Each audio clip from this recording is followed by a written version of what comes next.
पंजाबी प्यारिओ बरे सगीर ते जदों फरंगियां कब्जा किया तो सब तो ज्यादा मजामत पंजाब विच होई। डोगरे गद्दारां दी गद्दारी पारों पंजाब ते कब्जा हो गया।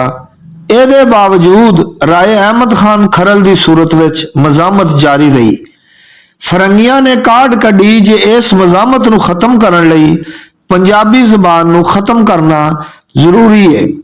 जिन्हां इलाकिਆਂ विच पंजाबी बोली जाती सी उथे उथे उर्दू मुसलत कर दी गई। इस तरह पंजाबी कौम नूं अपने कल्चर जबान ते तारीख तो कट्टे हुए लगभग पौने 200 साल हो गए ने। आज़ादी मगरों भी काठे अंग्रेज़ां ने यह पॉलिसी जारी रखी।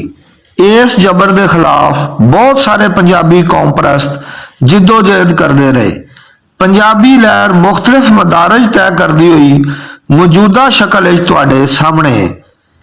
इस वेले उन्हां बजुर्ग कौम परस्तां दा जिक्र जरूरी है जिन्हां इस जद्दोजहद विच सीर सांझ पाई।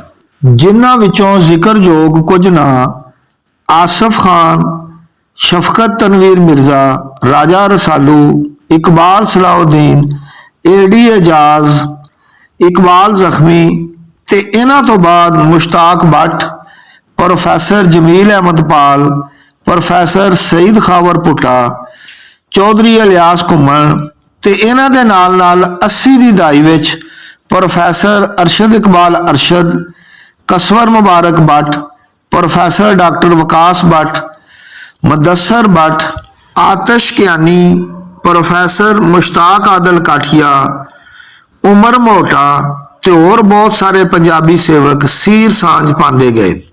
जिदे कारण 29 अक्तूबर 2024 नूं चौधरी अमजद अली जावेद MPA ने पंजाब असैम्बली विच पंजाबी लागू करन दी करारदाद पेश की, जिहदी तईद पंजाबी सेवक ते MPA राय मुर्जा इकबाल होरां ते उन्हां दे संगी साथी MPA साहिबान ने की।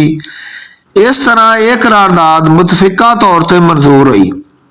इस मौके ते पंजाब लोक लहर वालों देश विदेश वसदे पंजाबी प्यारिआं नूं ढेर मुबारकां। जीवे पंजाब।